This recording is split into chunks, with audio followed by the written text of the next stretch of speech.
aha aba basore nabo barimo Abdessalam bana na mugenzi wa muri Afrika y'Epfo.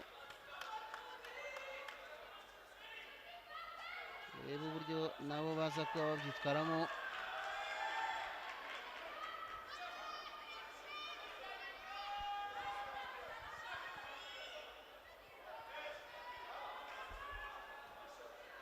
Yasigaye minota ibiri tayari ntawe urakubitamo uramawashi mugere kuri nivo yo ku mutwe. Bumvise ko bawita uramawashi. Mugihe Sedan nawe atari yagikiramo ariko tayari Abdessalam yamaze kubona inota musore mu gihugu cya Morocco. Tayari kijana huyu wa Morocco Abdessalam ameshapata pointi yake moja. Tayari pili imeingia. Wakati makocha hapa wanaendelea kutoa maelekezo. Ndio.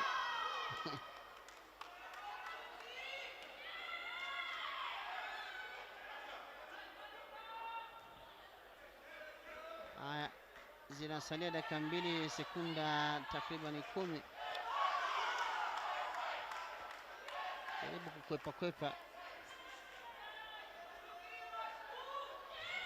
Jaribu kukwepa wakati mwenzake akiendelea kupambana na kutafuta jinsi ya kuingia na kumpiga ngumi huko.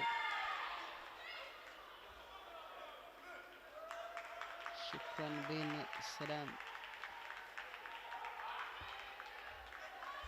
jaribu kupandisha mweleka jamani hapa, wakati mwenzake Abdessalam ameshapata pointi 3.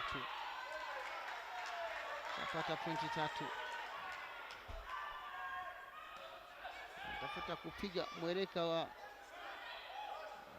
ukifahamika kwa uramawashi, yani mweleka kupiga kwenye jaribu kupiga kwenye kichwa au sura, hiyo ndo uramawashi.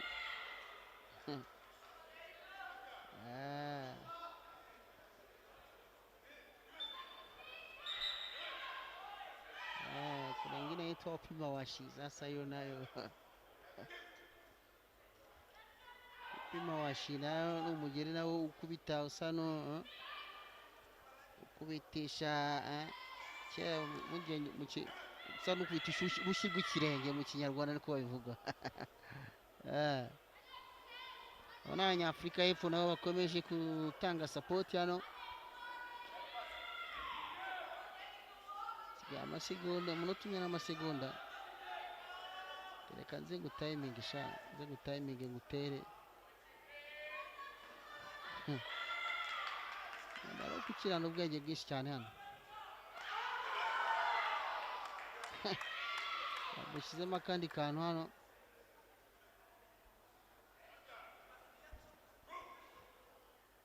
Irindi nota, amanota 4 Abdessalam amaze kubona mugenzi we nta kintu arabona.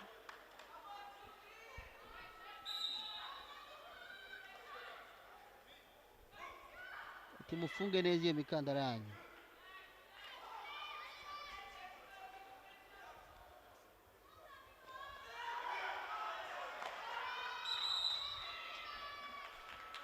Tayari yamaze kugera hasi.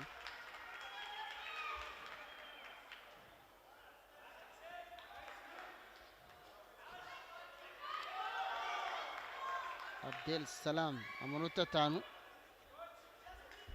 Mugenzi we nta kintu yari yabona.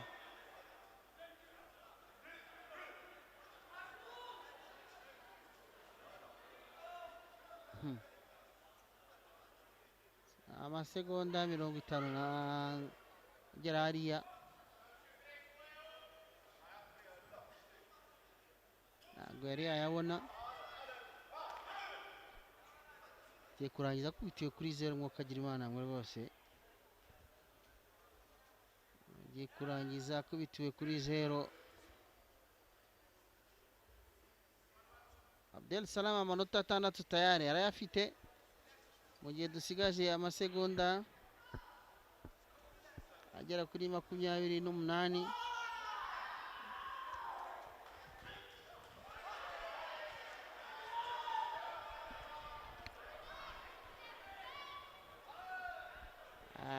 Hapa kama nilivyowaambia hapo awali ni kwamba tutaendelea kuwa na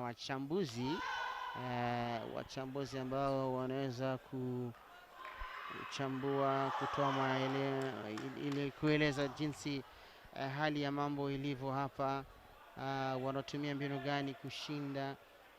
Niko pamoja na mchambuzi, lakini kwanza ningependa jitambulishe, yani jina lake kwanza ni nani?